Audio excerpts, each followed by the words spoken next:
तत्परम्पर्यय विद्महे ज्ञानलिङ्गेश्वराय धीमहि तन्नो गुरुः प्रचोदयाते। ओम योग महर्षि डॉक्टर स्वामी गीतानंद गिरी गुरु महाराज की जय। ओम पुदुवै कलैमामणि पुदुवै शक्ति योगचारिणी अम्मा जी मीनाक्षी देवी भवनानी गुरु माता की जय। ओम श्री गुरुभ्यो नमः। हरि ओम। नमस्ते, वणक्कम, स्वागतम, buongiorno, buonasera, buonanotte, huya more, boredha, kiora, salamat pagi, ayubovan, ayushman bhava, suprapat, shubh dinam, salom. Welcome everyone back to yet another Scintillating Saturdays. A beautiful day here. The sun coming out and dissipating the mist. When I went out this morning, the mist was covering everything. And now the sun's up and the sun's up and the day is up and going. What a beautiful message. Come what may, the sun keeps on coming up. Whether it likes it or not, whether we like it or not, the sun keeps on doing what it's to do, following its swadharma. So if the sun follows its swadharma, why are we not following our swadharma? Be the best you that you can be. Today we will look at the sensory inputs that enable us to experience the world in which we live. Yoga does not negate the world. This is a very important distinction between yoga and other systems, even amongst the Shad Darshanas, because systems like Vedanta talk about only the Brahman being Satyam and everything in the Jagat being Mithya, false, illusionary. The yogic system says, well, this world that you experience is real as long as you experience it, and it exists for the sake of your experience, bhoga, and then to facilitate your apavarga, your liberation, kaivalya. So have the experience, go through the experience and transcend the experience. The message of yoga. So yoga doesn't deny the world. Yoga doesn't deny the experience. So if you want to know what is this experience you are to have or you are having, who is the you, the Purusha who is experiencing? The pure consciousness who is experiencing through us. So we are the vehicle for the divine to experience. We are the mind for the divine to cognize. We are the eyes for the divine to see. We are the hands for the divine to work. We are the feet for the divine to move. Sahasra Shirsha Purushaha Sahasrakshaha Sahasrapad Sabhomin Vishwato Bhritva Atyatishtat Dashangulam. What a beautiful teaching, the Purusha Suktam. Every one of our heads, every one of our minds is a means for the divine Purusha to cognize. So please make sure you are cognizing something good for the sake of the Purusha. This is where, again, the Vedic teachings. Let us see that which is auspicious. Let us hear that which is auspicious. Bhadram karnebihi shruniyama devaha Bhadram parshe makshabhiryajatra. May we hear that which is auspicious. Bhadram karnebihi shruniyama devaha Bhadram parshe ma akshabhiryajatra. Through our ears, let us perceive that which is auspicious, that which is evolutionary, that which is transformative. May we see that which is evolutionary, transformative, and auspicious. This is the cultural context. Not to say I will not see anything, I will not hear anything. That is the human ostrich, burying our head in the sand and believing nothing is happening around us in the world. Use your senses as they are meant to be used. Right useness, as Swamiji would tell us. Yoga is the science of right useness. Using everything that you have in the way it is to be used. Using your eyes to see as they are meant to see. Using your ears to hear as they are meant to hear. Using your sense of touch, sparsha, to perceive in the way you are to be perceiving. What a beautiful methodology is given in this science of yoga. People often think, you have to negate the world and run away to the cave. No. Wherever you are is your cave. You are your own cave. That cave that lies deep within us. We have to go inward. It is not searching for a cave outside. The moment you start searching for something outside, you are doomed to fail. I'm sorry, but that's the way it is. The moment you search outside for something, you are doomed to fail. Because the search is always inward. Inward, forward, upward. That is the journey of parinama, transformation, evolution, growth. Ultimately, pratiprasava, involution towards the highest state of being Purusha once again. Regaining that identity of Purusha itself. Letting go of this false sense of identity. I am Dr. Ananda. I'm going to be 50. I am a director of ICYER. I am Ashram Acharya. Many people call me Guruji. Oh my God. What a false sense of I. None of this is actually that highest Purusha. That highest Purusha who is experienced, which is experienced when we are in the deepest state of Sushupti. Now you have to sleep to be in Sushupti. But instead of sleeping to be in Sushupti, can you be in Sushupti when you are awake? Then you start to go into Turiya. Be in the world, but don't be of the world.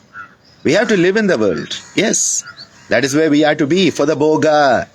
But then remember, the goal is not the world. The goal is not the world. The goal is not the world. The end is not the world. The end is beyond it. Go through it to go beyond it.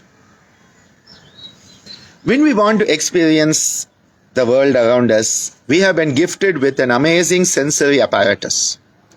And the 5 traditional senses that are talked about are called the Jnanendriyas.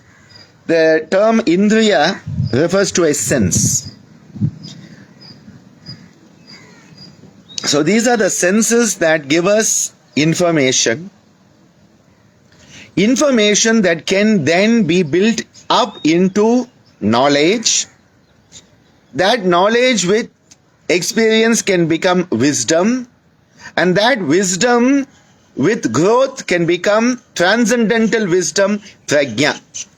So the first part is information, where we need to know about something, jnata. You have to gain jnata and jnanam about something. And this something that you need to gain information about, you have to collect the data. If you are doing your PhD, you have to first collect your data. Get your data together. Now the data itself means nothing. But then when you assemble all the data together, you start to gain some knowledge. This is where vidya comes in.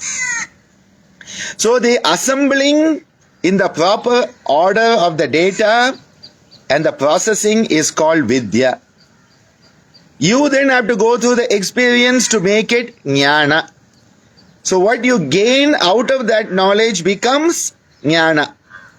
This is always brought out by a famous quote which says, to know that a tomato is a fruit. To know that a tomato is a fruit is knowledge. Not to put tomatoes in fruit salad is wisdom. So you can see there's a big leap of consciousness between knowledge and wisdom. Because if you think, oh, tomatoes are a fruit and so I put them in fruit salad, you are stuck at the Vidya level. So Vidya level itself is not enough. You have to grow into Jnana level. And then of course you have to go beyond it into the Prajna. From Vidya to Jnana to Prajna. So to gain this Vidya, to gain this information and create a body of knowledge, we need a functional sensory apparatus, Indriya.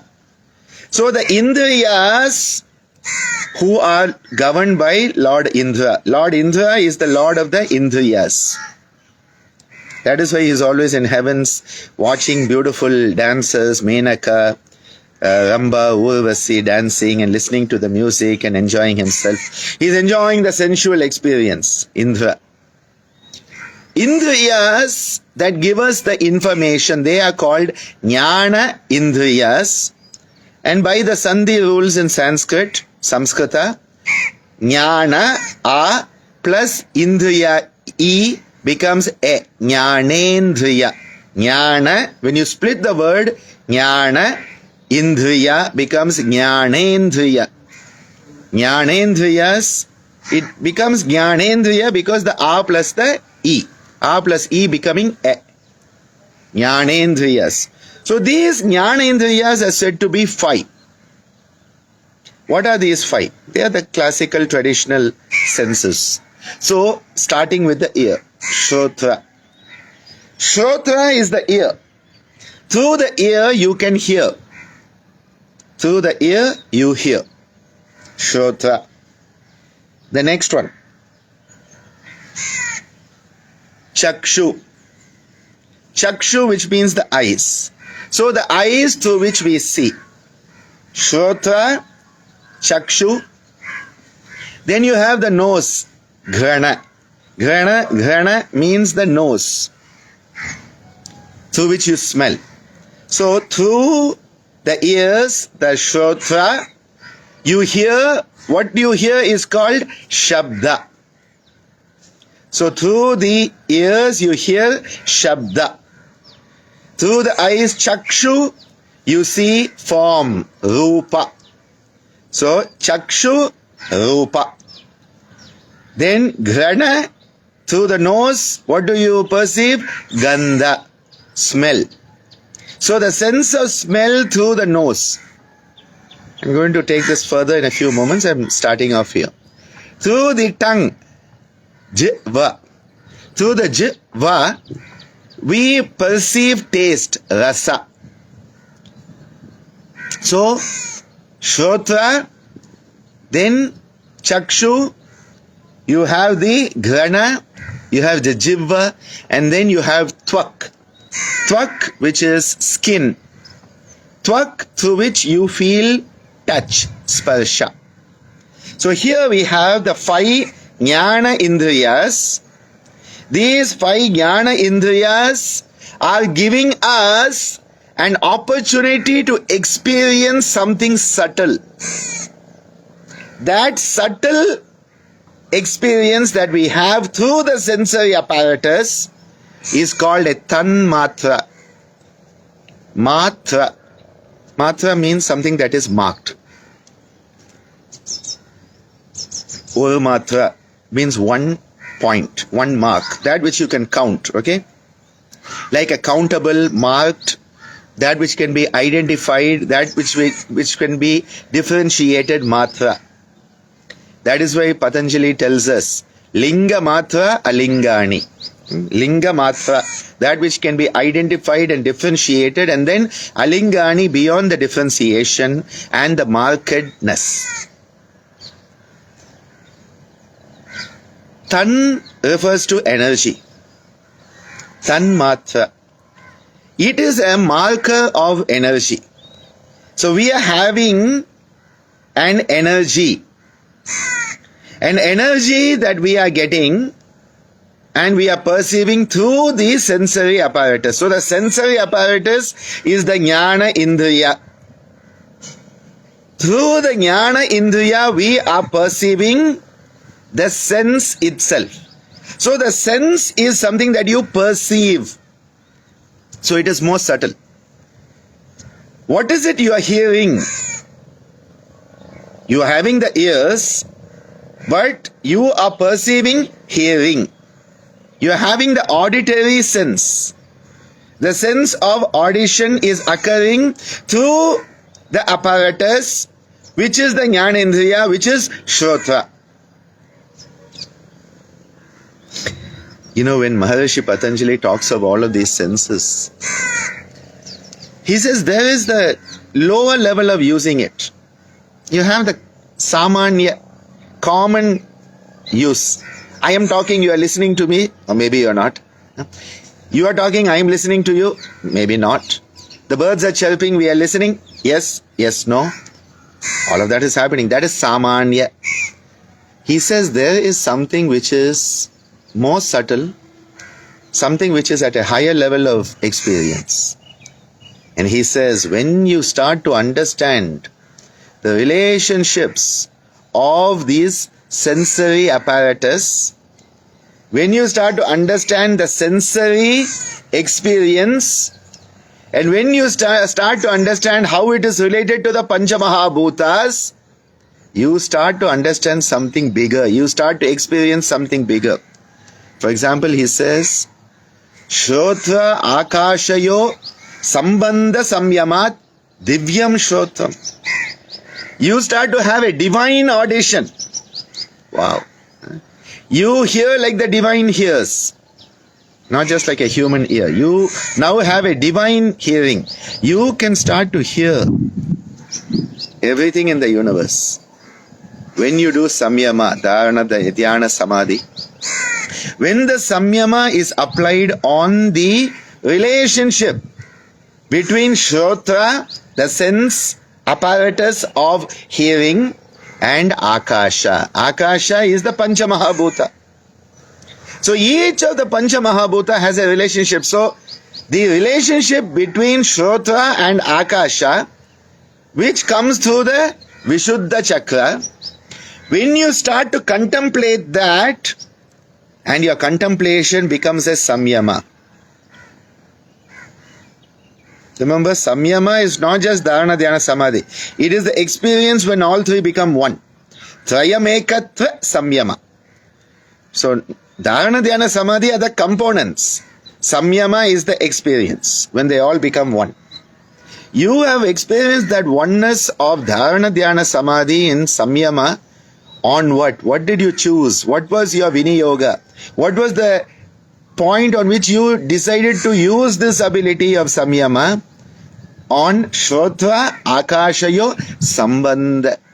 The connections, the interrelationship between the ear, the sense of hearing, and space. And then suddenly what happens? You realize all the divine auditions. This is what our rishis had. This is why our teachings in the Vedas are called Shruti. They were heard. The rishis heard the teachings because they had come into that Divyam Shrotram. And so they could hear the universe and its message. You know, we are trying to find signals whether aliens are there in space. We are trying to find if some species out there wants to communicate with us. The very fact none of them want to communicate with us means they are intelligent. There's a lot of life out there in the universe, okay? There's a lot of life out there in the universe, but seriously, any intelligent life stays away. It practices upekshanam towards this planet. It's like, seriously, don't ever get entangled with those earthlings. That's the end of days. Huh? How stupid we are. Struggling with a pandemic and struggling with losses, and then we decide to have a war. There's never a good time for war. Okay, there's never a good time for war, but of all the times that could be chosen during the COVID pandemic, of all the times, seriously, No wonder no intelligent life in the universe wants to even come close to us. Okay. The rishis could perceive the divine vibrations.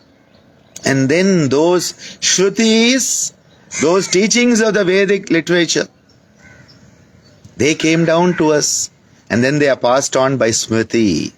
The Shruti and the Smriti of the Vedic tradition. What a beautiful tradition that understood that we are to be in communion with the whole universe. We are the higher consciousness having an experience. You know, that beautiful experience of oneness is brought out in the Vedic literature. So, Shrotra, ears, that can perceive Shabda, that is the sound vibration. Because sound, what is sound? It's a vibration. You know, I am speaking or something. The vibration of the sound comes into my eardrum. My eardrum vibrates.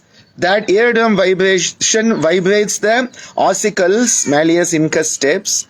The impulse goes to the inner ear, vibrates the organ of Corti, the hair cells, communicated by the auditory nerves. The auditory nerves, the vestibulocochlear nerve, to the brain center where you perceive the audition, the sound, and then the associative areas that make sense of what you perceived. All of this is happening. And because it's natural, we don't even think about it.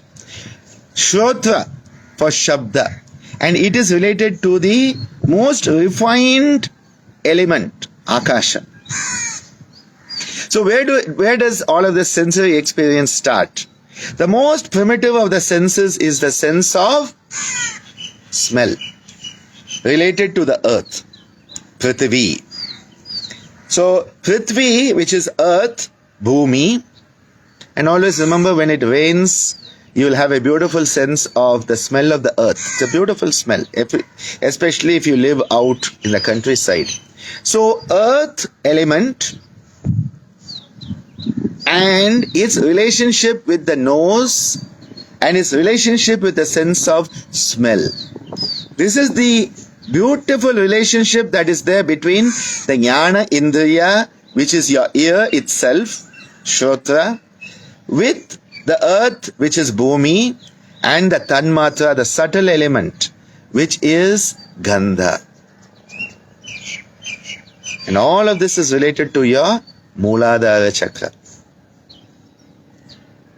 the foundation. And this is why the sense of smell is very primitive. You know, how does a mother and a baby communicate? How does the baby know its mother? The sense of smell. And this is why the baby knows very well who's its mother and who's not its mother, just from the sense of smell. You know, even without knowing this, as a young kid, very small, I remember Ammaji once asking me, Ananda, why did you choose me as your mother? Imagine, these are the type of communications and discussions Amma and I used to have when I was a kid.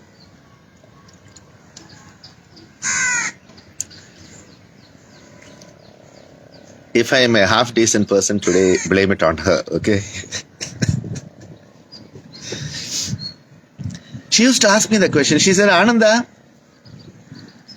she wrote a beautiful poem, Little boy who made thee, did thy mother make thee? What a beautiful poem she wrote at that time. Ananda, why did you choose me as your mother? And even without knowing it, I answered, because I loved your smell. Because I love your smell.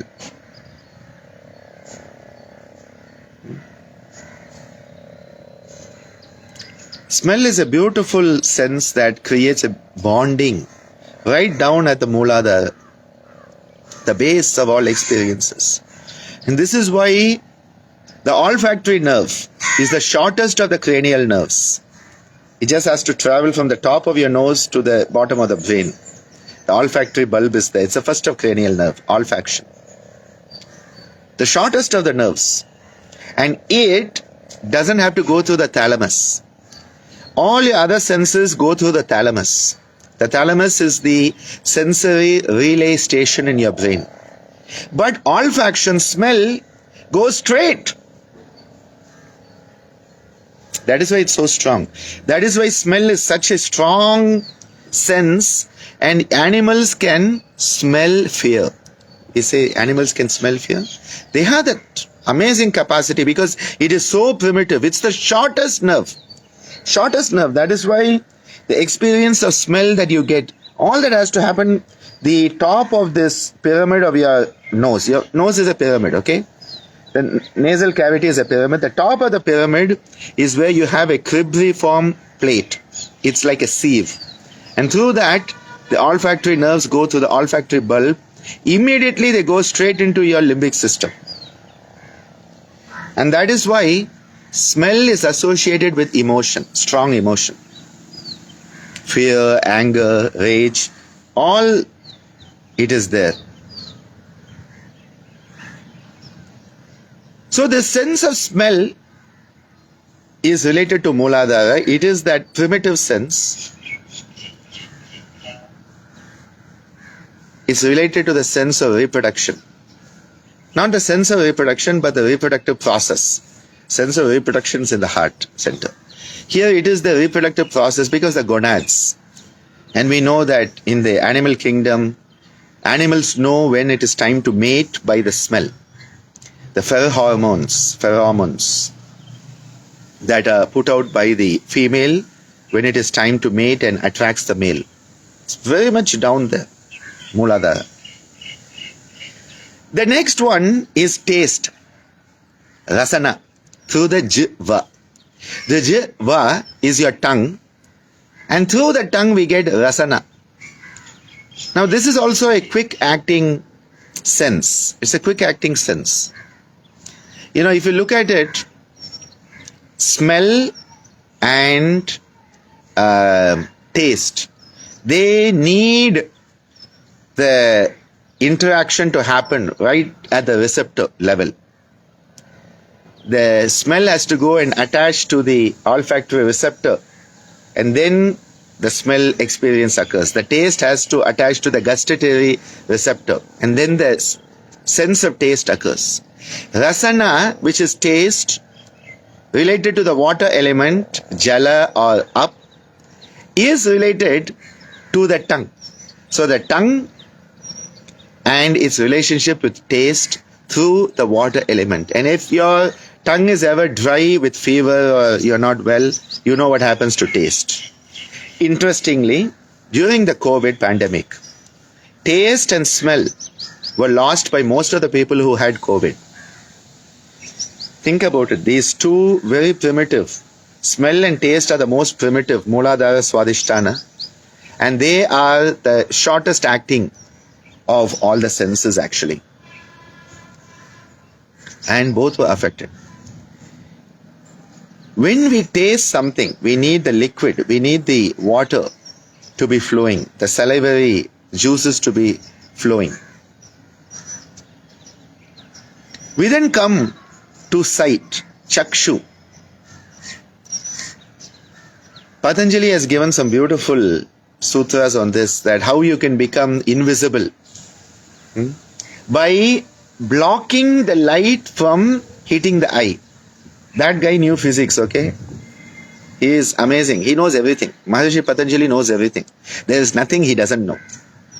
What an amazing being, divine being, time traveler. Superman Pat, yes. What a beautiful time traveler. He is, not was, he is. He tells us, when you can start to block the light from hitting the eye, you start to have that capacity for invisibility. What happens if you lose the sense of smell? It means your olfactory bulb is not working. So what normally happens is people have something called atrophic rhinitis. Atrophy means the loss. degeneration, and the nasal mucosa, by repeated infections and other things, it gets degraded, and the nerve endings that bring us the sense of smell, they start to get destroyed, and people lose the sense of smell. Anosmia. Now this is a common occurrence with atrophic rhinitis, and this is where one of the treatments of this, treatments is usually doing Jalaneti on a regular basis, and this is where a special neti, Gratha neti with ghee, liquefied butter, liquefied ghee is used, because that lubricates the nasal mucosa. You want lubrication of the nasal mucosa in order to facilitate the process of the nerve endings working. So normally when people have this issue, Gratha neti is to be advised, done properly here. Now it can also be, as we saw during COVID, a temporary occurrence. But if, and I'm not going to scare all of you out here, but one of the things that does happen is it has been found that anosmia may be a sign of dementia setting in. And many people I have talked to whose parents, grandparents have dementia, they remember that a few years before that, the person actually started to lose the sense of smell. Now I'm not scaring all of you, but just to put it in its context from what anecdotal evidence we have on this, anecdotes about it. Gratha neti is a good one. Sutra neti I will not advise, because Sutra neti is abrasive. Sutra neti is abrading the tissues. You don't want abrasion, because already the nerve endings have got destroyed. We want to facilitate it, so Gratha neti is a good one here with the ghee. Again, steam inhalation is a good idea to hydrate the tissues, and if the tissues are hydrated, the circulation will also improve. Now coming to eye, Chakshu. So Chakshu is giving you the experience. What are you experiencing through your eyes? Rupa, form. And for this, the Manipura, with the sense of fire and light, is coming in. And this is very, very beautiful. Very, very beautiful that we can see light and sight. They go together, and this is where the Manipura is the center where we start to see things more clearly. So we were able to smell, we were able to taste, and now we can see things better. This is expanded as we come into the heart center, the Anahata, where we start to feel the sense of touch, sparsha. And this is where the wind element, as I sit up here and the wind flows over my skin, a beautiful sense of the wind caressing my skin. It is a very beautiful sparsha experience. And we are touched. Touch is a very important sense as a human being, because, it is not just the physical sense of touching, but being touched in our heart. And this is why the senses have the sensory experience, a parasensory and a suprasensory experience also with all of them. So the sense of sparsha, which is the tanmatra, coming through tvak, which is skin. Now at Yoga Anjali, our kids used to always have confusion. Tvak, which is skin, and vak, which is speech. Now vak is the subject of Karmendriya next week. But this is the problem with kids. It looks too similar, tvak and vak. Especially if you put VAK without a VAA or VA with a line above it. So TVAK, tvak, and so they used to end up with vak and tvak. So if you're not careful, you get this confusion. So tvak is skin. It is a cutaneous sense, tvak, through which you can touch. And touch is a very important sensation for human beings. And it is where you start to feel with the heart. And then, as we said, the ears, shrotra, with the akash, with ether, space. And it is the most free sense. The free sense, because you can hear anywhere. Light has to travel through a straight line. So you put a wall, you cannot see. For touch, you have to be close to the person. You have to be close to the person to touch. You have to put it on your tongue to taste. It has to enter your nose to smell. But hearing is free. And you can hear things which are distant. This is why the Shabda Pratyahara of the Gitananda tradition is a very important technique that we use to enhance the Pratyahara experience. Now when we talk about all these Jnanendriyas, a very important distinction needs to be made between the modern understanding of sense and the yogic understanding of sense. See, the modern understanding of the sensory experience is that there is something, a stimulus, your receptor picks it up and you sense it. Stimulus, receptor, and you sense it. Now in the yogic understanding, the yogic understanding is part of the whole Indian understanding, Indian cultural understanding coming from Sanatana Dharma. Never forget where yoga comes from. Okay, please. If that cultural context is taken away, it is not yoga anymore. It is physical exercise. Okay. Somatic practice, call it something. Yoga is in the cultural context of Sanatana Dharma. The Sanatana Dharma perspective, which is brought in through the darshanas and yoga, is that we actually go out to engage with the sensory object. There's a big difference here.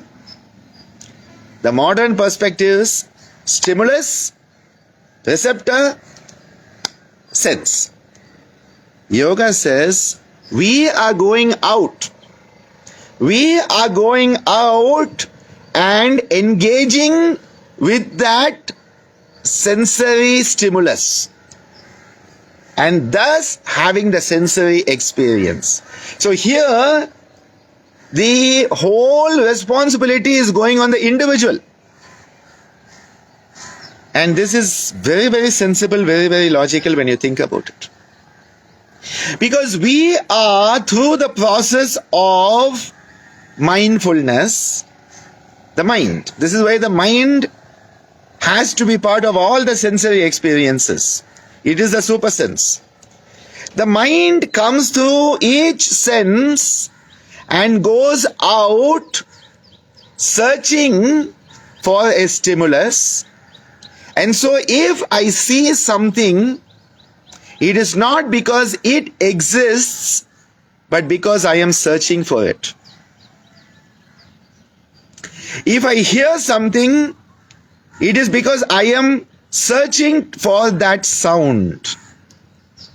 And we all know this. You know, you are in a crowded place with thousands of people. You don't see all the thousands of people. You only see the person you're looking for. There are zillion sounds happening right now. But you are choosing to hear me. Because you are searching for my voice. I am searching for something. My mind is going out and searching for something. And hence I perceive it. And this is why the mind going out through the sensory apparatus gives us the sensory experience. And this is why the responsibility for the sensation ultimately is brought back on the individual. And this is why in yoga, when we talk of pratyahara, pratyahara doesn't mean sitting in a room where there is no light, no sound, no smell and not eating anything. It is not sensory deprivation. People have sensory deprivation chambers, where you can be in a chamber where there is no sensation at all. Sensory deprivation. And this is why in yoga the impetus, the responsibility is put on the individual to stop searching for the sensory experience.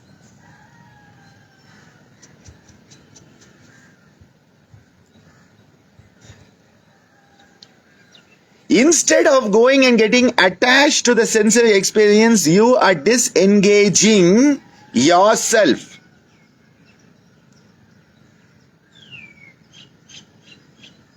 You are disengaging yourself from the sensory experience. The Jnanendriya will go and latch on to the experience, that receptor. Sorry, the receptor will attach to the sensation so that you experience it. Yes, aval is the Tamil word. And that is why when the Bhagavad Gita talks about this whole process, Dhyayato Vishayan Pumsa, Dhyayato Vishayan Pumsa Sangasteshu Pajayate, Sangat Samjayate Kama. So first there has to be Dhyayate. You think about the sensory objects, the artha. See, the Bhagavad Gita is very clear. You are brooding on the sensory objects. That is creating a sangha. From that sangha comes desire, kama. Kama doesn't start the process. So it is not that you desire and then you go out. You have already gone out. You have created an attachment and thus starts kama. A very different approach from the modern approach to sensation. What is the modern approach? There is a stimulus, you have a receptor, the receptor is stimulated and you have the experience. So it is not my fault I hear everything. It is not my fault I see everything. It is not my fault I taste everything. It is not my fault I feel everything. I smell everything. Somebody else's fault. Remember, that is the modern approach. It's all somebody else's fault, not mine. Yoga says, I'm sorry, guys and girls, I'm sorry. Yoga says, you are responsible for your sensory experiences. Full stop. Because your mindfulness, your mind has gone out. That is why Pratyahara is withdrawing the mind from the sensory engagement, and the sensory engagement stops. Once the mind is withdrawn, withdrawal from the sensory experience is pratyahara, not sensory withdrawal. We have always translated pratyahara as sensory withdrawal. It is a withdrawal of ourself from the sensory engagement. Instead of sangha, you create an asanga. Because we realize all of this is out there. Everything is there. The bhoga is there.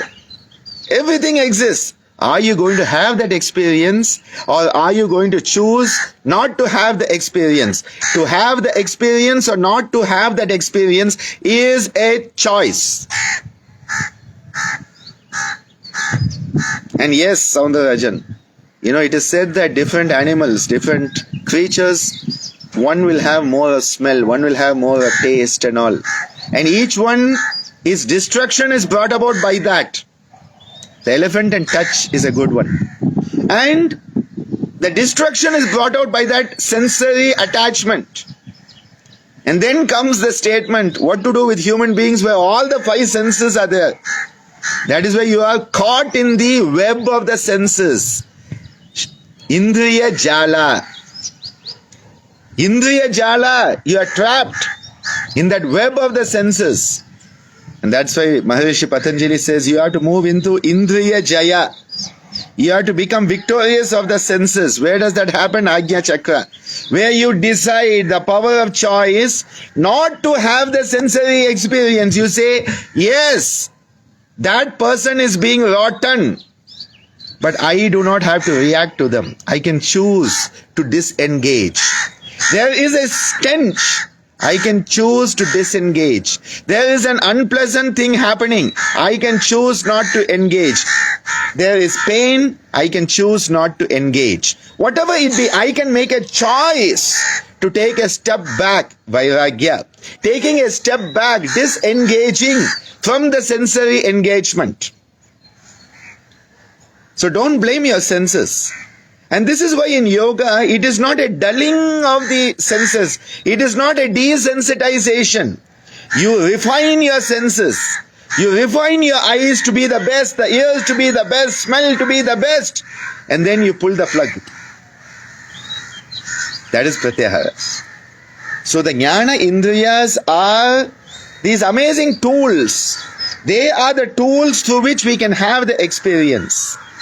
And then we choose to have that experience, go through that experience, and transcend the experience. Bhoga apavargartham drishyam has to occur. And that is why our chitta vrittis, yes, Gurlin, our chitta vrittis are a byproduct of all the indriya vrittis. The indriya vrittis keep us in the indriya jala. And we have to transcend them. We have to outgrow them. We have to grow beyond them. As my father would so beautifully say, you don't solve your problems, you outgrow them. We don't solve our problems, we outgrow them. And the senses are to be experienced. And then we have to move from a sensory experience to a suprasensory experience to a transsensory experience. Have a wonderful day wherever you are. Be the best you, be a blessing, and be blessed wherever you are. Hari Om Tat Sat. Dhanyavadaha. Nandri, Vanakkam.